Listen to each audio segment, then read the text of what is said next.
នៅពេលដែលពន្លឺពីសក់ក្រហមប្រែក្លាយទៅជាស្មៅពីសំឡេងអបអរសាទរនៃភោគិលាដ្ឋានវាក្លាយជាសំឡេងទឹកនៅក្នុងស្រះពីក្រុមដែលធ្លាប់តែស្ងប់ស្ងាត់និងឯកោឥឡូវនេះវាត្រូវបានហុំព័ទ្ធដោយសំឡេងទឹកភ្នែកនេះមិនមែនគ្រាន់តែជារឿងប្រាក់ចំណេញនោះទេប៉ុន្តែវាគឺជាពន្លឺនៃចំណង់ចំណូលចិត្តមនុស្សមួយចំនួននិយាយថាបាល់ទាត់បានក្លាយជាល្បែងថ្មីមួយសម្រាប់អ្នកមានប៉ុន្តែគ្រាន់តែមានលុយមិនមានន័យថាអ្នកអាចទទួលបានជោគជ័យនោះទេពីព្រោះប្រសិនបើអ្នកមិនមានបេះដូងអ្នកមិនមានចំណេះដឹងអ្នកមិនមានចំណង់ចំណូលចិត្តទេវានឹងជាការខ្ជះខ្ជាយការវិនិយោគពីព្រោះបាល់ទាត់មិនដែលគ្រាន់តែជាល្បែងមួយនោះទេការបង្រៀនបាល់ទាត់ថ្ងៃនេះគឺនិយាយអំពីការធ្វើជាម្ចាស់ក្រុមបាល់ទាត់មុននឹងស្ដាប់វីដេអូខ្លីនេះសូមចែករំលែកវាជាមួយអ្នកគាំទ្របាល់ទាត់របស់អ្នកគ្រាន់តែចុច Subscribe ដើម្បីគាំទ្រអ្នកគាំទ្របាល់ទាត់នៅក្នុងសតវត្សកន្លងមកនេះពិភពបាល់ទាត់បានចាប់ផ្ដើមផ្លាស់ប្ដូរវាបានចាប់ផ្ដើមទទួលបានការចាប់អារម្មណ៍កាន់តែច្រើនពីមនុស្សដែលមានឥទ្ធិពលលើពិភពលោកនេះមានមនុស្សល្បីកាន់តែច្រើនឡើងពួកគេចាប់អារម្មណ៍កាន់តែខ្លាំងក្នុងការវិនិយោគលើក្រុមបាល់ទាត់វាគឺជាការវិនិយោគដ៏លំបាកមួយពីព្រោះវាមិនមែនគ្រាន់តែមើលការប្រកួតហើយរងចាំលទ្ធផលនោះទេប៉ុន្តែវាត្រូវតែទៅជាមួយខ្លួនណាស់សូមដាក់ចិត្តនិងចំណង់ចំណូលចិត្តរបស់អ្នកទៅក្នុងវាពីព្រោះបាល់ទាត់មានទំនាក់ទំនងជាមួយមនុស្សនិងវប្បធម៌របស់ក្រុមមនុស្សជាច្រើនដូច្នេះវាស្មុគស្មាញជាងការគ្រប់គ្រងអង្គការទៅទៀតលើសពីនេះការវិនិយោគលើបាល់ទាត់មិនដែលទទួលបានជោគជ័យនោះទេប៉ុន្តែទោះបីជាយ៉ាងនេះក្តីមនុស្សល្បីកាន់តែច្រើនឡើងនៅតែមកលេងហ្គេមនេះវាជារឿងគួរឲ្យចាប់អារម្មណ៍មួយពីព្រោះក្នុងន័យមួយវាគឺជាការសន្ទនាអំពីការកម្សាន្តជាមួយនឹងស្មារតីនៃកីឡាវាគឺជារឿងរ៉ាវអំពីវប្បធម៌កីឡាថ្មីដែលអាចទាក់ទាញចំណាប់អារម្មណ៍របស់មនុស្សវាទាក់ទាញអ្នកគាំទ្របាល់ទាត់ថ្មីមកពីជុំវិញពិភពលោកមិនថាវាជាការបំផុសគំនិតពីសេចក្តីស្រឡាញ់ពីកំណើតឬការបង្កើតខ្លឹមសារដែលទាក់ទាញមនុស្សកាន់តែច្រើននោះទេសូម្បីតែបទពិសោធន៍ពីអង្គការកីឡាផ្សេងទៀតហើយវាមិនមែនគ្រាន់តែជាក្រុមតូចមួយនោះទេប៉ុន្តែវានាំមកនៅលុយចូលធ្វើឲ្យក្រុមទាំងនោះមិនត្រឹមតែរស់រានមានជីវិតពីវិបត្តិប៉ុណ្ណោះទេថែមទាំងជួយក្រុមឲ្យរីកចម្រើនផងដែរពួកគេមិនមកលេងដើម្បីសប្បាយទេប៉ុន្តែពួកគេបង្ហាញថាកម្លាំងចលករនិងការតាំងចិត្តដែលប្រែក្លាយទៅជាអំណាចដែលបង្កើតចំណាប់អារម្មណ៍សម្រាប់យើងក្នុងការឃើញក្រុមតូចមកធ្វើការរឿងរ៉ាវរបស់តារាល្បីម្នាក់ដែលចាប់អារម្មណ៍នឹងក្រុមបាល់ទាត់គ្មាននរណាកាលណាដែលពេញនិយមដូចរឿងរ៉ាវរបស់ Ryan Reynolds នោះទេនិង Rob McElhenney ដែល Reynolds គឺជាតារាដែលទទួលបានប្រជាប្រិយភាពខ្ពស់ជាពិសេសនៅក្នុងតួនាទីជា Deadpool ដែលជាក្រុមវីរបុរស Marvel វីរបុរសដែលមានតម្លៃទីផ្សារខ្ពស់ណាស់ការចូលប្រឡូកក្នុងឧស្សាហកម្មនេះគឺជាចំណាប់អារម្មណ៍របស់ប្រព័ន្ធផ្សព្វផ្សាយរឿងនេះត្រូវតែត្រឡប់ទៅឆ្នាំ2008វិញនៅពេលដែលពិភពលោកស្ថិតនៅលើគែមនៃជំងឺ COVID-19 តារាសម្ដែងទាំងពីរបានធ្វើអ្វីមួយដែលមនុស្សជាច្រើនគិតថាវាឆ្កួតដោយវិនិយោគប្រាក់នៅក្នុងក្រុម Rhythm Effect ដែលជាក្រុមចាស់មួយមកពីប្រទេសវ៉ែដែលស្ថិតនៅក្នុងលីកលំដាប់ទី5របស់ប្រទេសអង់គ្លេសពួកគេទាំងពីរស្ទើរតែគ្មានចំណេះដឹងអំពីបាល់ទាត់ទេប៉ុន្តែអ្វីដែលពួកគេបានបន្សល់ទុកគឺអំណាចក្នុងការនិទានរឿងពួកគេប្រើប្រាស់ជំនាញសម្ដែងរបស់ពួកគេឬគ្រាន់តែជាចំណេះដឹងពីប្រព័ន្ធផ្សព្វផ្សាយដើម្បីធ្វើឲ្យវាមានប្រយោជន៍ធ្វើឲ្យអ្វីគ្រប់យ៉ាងដែលពួកគេធ្វើคล้ายជាស៊េរីរឿងភាគមួយដែលមានចំណងជើងថាសូមស្វាគមន៍មកកាន់ Rhythm ស្នាដៃនេះបានតាក់ទាញអ្នកទស្សនាពីអាមេរិករហូតដល់អឺរ៉ុបបានធ្វើឲ្យក្រុមនេះមានប្រជាប្រិយភាពហើយបានឲ្យមនុស្សជាច្រើនទៀតចូលរួមក្នុងក្រុមអ្នកគាំទ្រអ្វីដែល Reynolds និងមិត្តភ័ក្តិរបស់គាត់ធ្វើមិនគ្រាន់តែសម្រាប់ការសប្បាយប៉ុណ្ណោះទេប៉ុន្តែវាជាចំណង់ចំណូលចិត្តមួយដែលពួកគេមានចំពោះសហគមន៍ក្រុមនិងលីកវាមិនមែនជារឿងលេងសើចទេពីព្រោះពួកគេបានទៅទីលានពិតផឹកស្រាបៀរជាមួយអ្នកគាំទ្រនៅក្នុងបារក្នុងស្រុកហើយអាចនាំក្រុមទៅកម្រិតបន្ទាប់រហូតដល់ការផ្លាស់ប្ដូរពីក្រុមខាងក្រៅដើម្បីក្លាយជាម៉ាកយីហោលលំដាប់ពិភពលោកដែលមានតម្លៃខ្ពស់ជាងក្នុងរយៈពេលត្រឹមតែប៉ុន្មានឆ្នាំទៀតរហូតដល់ក្រុមរបស់ Rhythm ដាក់តួអង្គរបស់ Red Bull ទៅក្នុងភាពយន្តដែលពួកគេកំពុងសម្ដែងឥឡូវនេះក្រុមនេះកំពុងផ្លាស់ទៅ Premier League វាធ្វើឲ្យតម្លៃរបស់ Rhythm កើនឡើងនិងភាពជោគជ័យរបស់ Rhythm នោះធ្វើឲ្យគាត់ក្លាយជារឿងព្រេងនិទាននោះតាក់ទាញតារាល្បីដទៃទៀតឲ្យដើរតាមគាត់ទៅកាន់ទីលានបាល់ទាត់យើងកំពុងនិយាយអំពី Michael B. Jordan ជាអ្នកឈ្នះពានរង្វាន់ Oscar សម្រាប់តារាសម្ដែងប្រុសល្អបំផុតក្នុងឆ្នាំ2026គាត់បានក្លាយជាម្ចាស់ក្រុមបាល់ទាត់ NFL ក្នុងឆ្នាំ2022ការចូលមកកាន់តំណែងរបស់គាត់មិនត្រឹមតែដើម្បីវិនិយោគប្រាក់ប៉ុណ្ណោះទេប៉ុន្តែថែមទាំងដើម្បីនាំយកវប្បធម៌ Pop និង Mode មកក្នុងជីវិតផងដែរដើម្បីធ្វើឲ្យក្រុមនេះកាន់តែមានភាពអន្តរជាតិហើយកាន់តែគួរឲ្យរំភើបថែមទៀតសូមហ៊ុនមានភាពទំនើបជាងគាត់បានមកមើលក្រុមដោយខ្លួនឯងគាត់បានទៅលេងបាល់ទាត់ជាមួយកីឡាករនិងក្រុមដើម្បីក្លាយជាតារាសម្ដែងដ៏ល្បីល្បាញម្នាក់បានមកមើលការប្រកួតគាត់បានតាក់ទាញចំណាប់អារម្មណ៍ហើយបានធ្វើឲ្យក្រុមនេះមានកេរ្តិ៍ឈ្មោះល្បីល្បាញនៅទូទាំងពិភពលោកជាពិសេសក្រុមយុវជនអាមេរិកគាត់បាននិយាយថាគាត់មានការចាប់អារម្មណ៍យ៉ាងខ្លាំងចំពោះសម្ពាធនៃក្របខ័ណ្ឌ Premier League គាត់ចង់ឃើញក្រុមតូចមួយបែបនេះគាត់ធំឡើងដើម្បីប្រកួតប្រជែងជាមួយក្រុមធំធ្វើជាអ្នកប្រយុទ្ធដែលជារូបភាពសំខាន់នៃបាល់ទាត់បន្ទាប់មកមាន Will Ferrell តារាសម្ដែងចំនួនទី5យើងធ្លាប់បានឃើញគាត់នៅក្នុងរឿងគាត់ជាអ្នកគាំទ្របាល់ទាត់ពិតប្រាកដម្នាក់ គាត់បានចាប់ផ្ដើមចំណងចំណូលចិត្តនេះដោយការធ្វើជាម្ចាស់ម្នាក់ក្នុងចំណោមម្ចាស់ដំបូងគេនៃក្លឹប Los Angeles Fox ក្នុងលីកធំដែលបញ្ជាក់ឲ្យច្បាស់ថាម្ចាស់ក្រុមមិនចាំបាច់ស្លៀកឈុតទេត្រូវអង្គុយក្នុងបន្ទប់ដែលមានម៉ាស៊ីនត្រជាក់គ្រប់ពេលប៉ុន្តែគាត់ពាក់អាវក្រុមដើម្បីអបអរសាទរដើម្បីអបអរជាមួយអ្នកគាំទ្របាល់ទាត់នៅក្នុងទីលានរួមទាំងការទៅចូលរួមសប្បាយផងដែរដែលពីភាពជោគជ័យនោះធ្វើឲ្យគាត់កាន់តែរំភើបក្នុងការមកប្រទេសអង់គ្លេសរហូតដល់ឆ្នាំ2024គាត់បានមកទិញភាគហ៊ុនតូចមួយនៅក្នុងក្រុម Leeds United ដែលឥឡូវនេះកំពុងតស៊ូយ៉ាងខ្លាំងដើម្បីរក្សាតំបន់ Premier League ដែលគាត់បានជ្រើសរើស Leeds មានហេតុផលរបស់វាព្រោះវាធ្លាប់ជាក្រុមធំមួយនៅទីនេះជាមួយនឹងអ្នកគាំទ្របាល់ទាត់ជាច្រើនហើយស្រដៀងគ្នាខ្លាំងណាស់ដែលត្រូវនឹងរចនាប័ទ្មនៃការបង្កើតក្រុមរបស់គាត់ផ្ដោតលើសាមគ្គីភាពរបស់មនុស្សគាត់បានប្រកាសយ៉ាងច្បាស់ថាគាត់មកទីនេះដើម្បីក្លាយជាផ្នែកមួយនៃវប្បធម៌របស់ក្រុមរួមទាំងចេតនារបស់គាត់ក្នុងការប្រើប្រាស់កេរ្តិ៍ឈ្មោះរបស់គាត់តាក់ទាញអ្នកឧបត្ថម្ភនិងដៃគូលំដាប់ពិភពលោកដើម្បីទទួលបានការចាប់អារម្មណ៍កាន់តែច្រើននៅក្នុងទីក្រុង Leeds ដើម្បីធ្វើឲ្យក្រុមត្រឡប់មកវិញកាន់តែធំបន្ថែមពីលើតារា Hollywood ដែលបានចាញ់ក្រុមជាច្រើន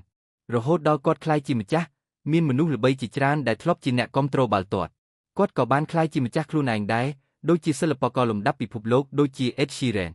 បុរសម្នាក់ដែលមានសេចក្តីស្រឡាញ់យ៉ាងពេញទំហឹងចំពោះផ្ទះគាត់មិនដែលភ្លេចជាស្គាល់របស់គាត់ឡើយអ្វីដែលបានកើតឡើងនៅ Sackford គាត់ជាអ្នកគាំទ្រក្រុម Ipswich គាត់បានទៅអបអរសាទរទីលានពីចង្កេះរបស់គាត់គាត់បានចាប់ផ្ដើមពីការធ្វើជាអ្នកឧបត្ថម្ភក្នុងអាវសូមប្រើប្រាស់តំបន់នោះ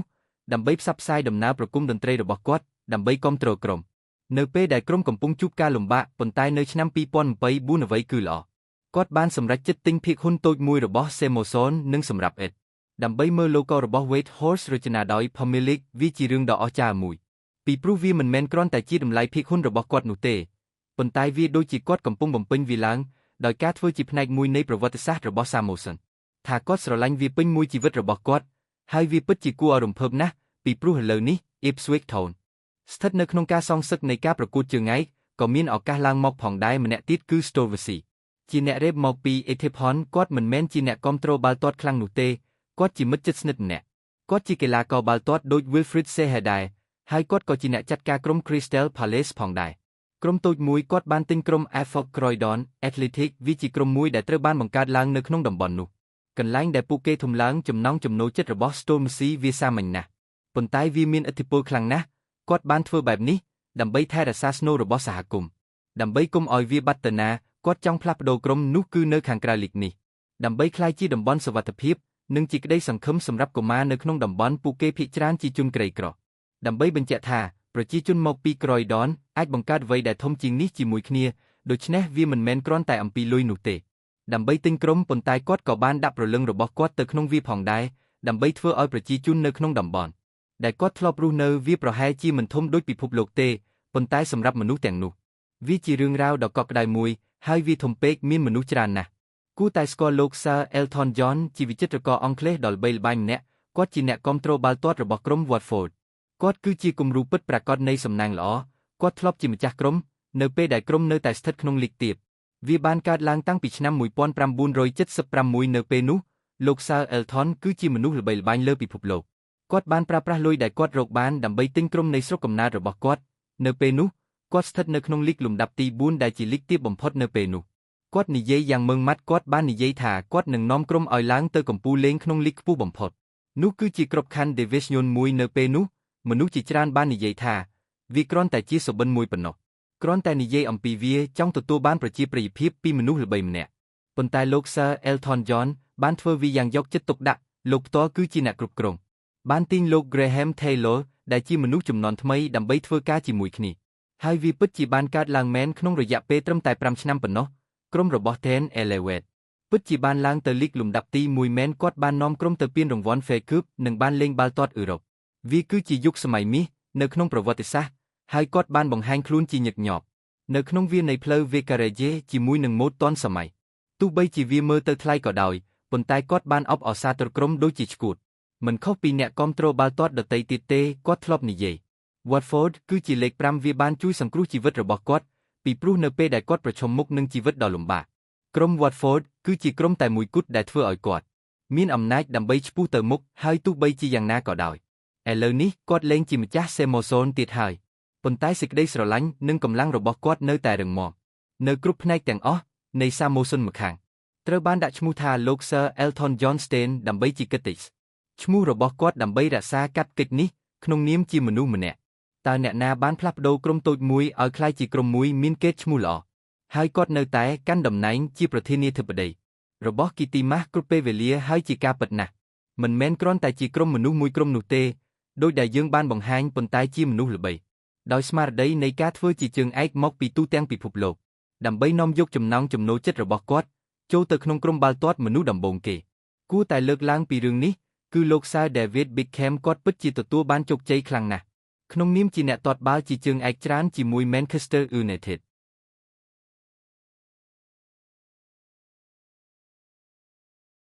និង Real Madrid រួមទាំងក្នុងនាមជាប្រធានក្រុមនៃក្រុមជម្រើសជាតិអង់គ្លេសគាត់បានប្រើប្រាស់របស់គាត់និងជំនាញជាច្រើនប្រភេទដើម្បីបង្កើតក្រុមមួយមិនមែនគ្រាន់តែទិញនោះទេដើម្បីគ្រប់គ្រងប៉ុន្តែគាត់បានសាងសង់វាដោយខ្លួនឯងដោយដៃរបស់គាត់ផ្ទាល់នោះគឺជាក្រុម Inter Miami Folk គាត់បានប្រើប្រាស់ទំនាក់ទំនងដែលបានប្រមូលផ្ដុំចាប់តាំងពីពេលនោះមកលេងនៅអឺរ៉ុបនិងអាមេរិកដើម្បីចាក់គ្រឹះហើយអាចបង្កើតកិច្ចព្រមព្រៀងមួយធ្វើឲ្យពិភពលោកភ្ញាក់ផ្អើលដោយការចុះហត្ថលេខាលើកិច្ចសន្យាជាមួយមេស៊ីដើម្បីចូលរួមជាមួយក្រុមនៅឆ្នាំ2023ដើម្បីផ្លាស់ប្ដូរក្រុមតូចរបស់គាត់ទៅជាក្រុមមួយនៅពីមុខលីកហើយត្រូវបានគេចាប់អារម្មណ៍ពីគ្រប់ប្រព័ន្ធផ្សព្វផ្សាយមិនមែនគ្រាន់តែក្រុមមួយនោះទេលោកក៏ជាម្ចាស់ភាគហ៊ុនម្នាក់នៃទីក្រុង Southall រួមជាមួយក្រុមមិត្តភ័ក្តិមួយក្រុមផងដែរជំនាន់ឆ្នាំ92របស់ Man Art ដើម្បីបញ្ជាក់រឿងនោះចំណេះដឹងភាពយន្តរបស់គាត់បានផ្លាស់ប្ដូរក្រុម No Name ដើម្បីធ្វើឲ្យរីកចម្រើនពិតមែនមនុស្សម្នាក់ទៀតនោះអាចបង្កើតភាពច្លេចលពីព្រោះគាត់មិនបានមកពីឧស្សាហកម្មបាល់ទាត់ទេប៉ុន្តែមកពី NFL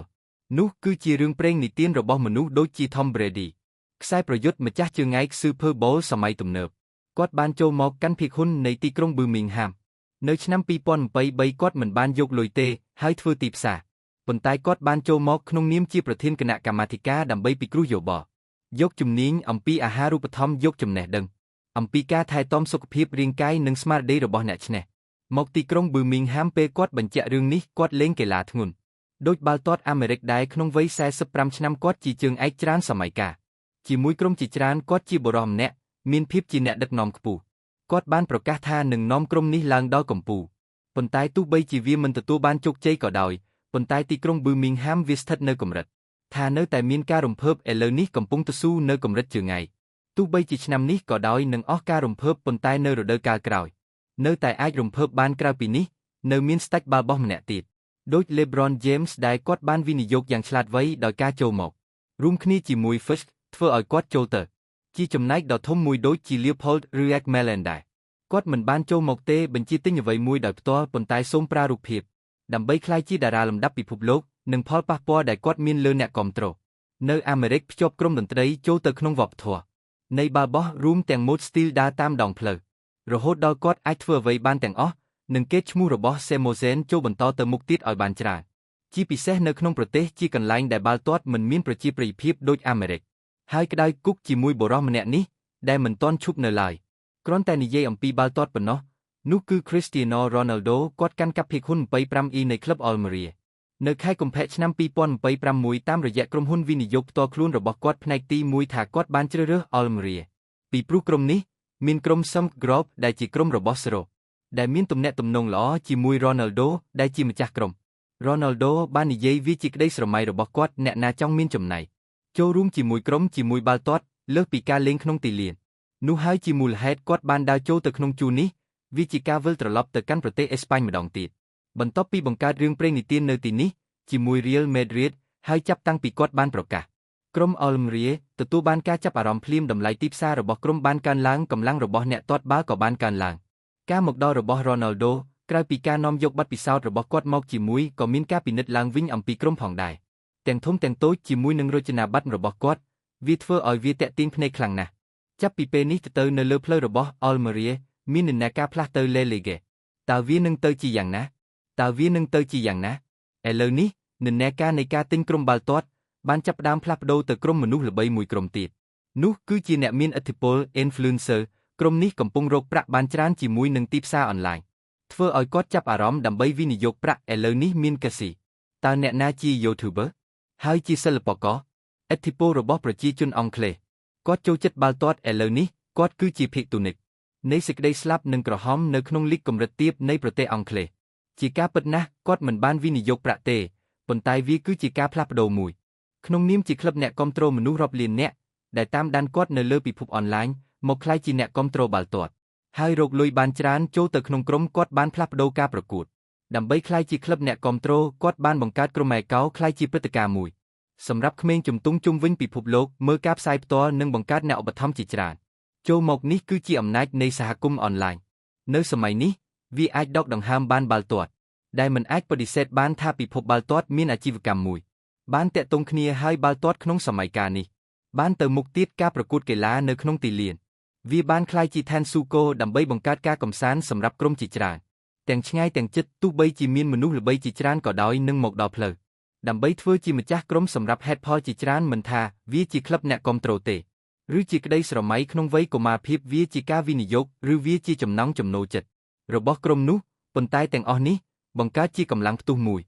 នោះធ្វើឲ្យរចនាសម្ព័ន្ធដើមនៃបាល់ទាត់ត្រូវតែកែសម្រួល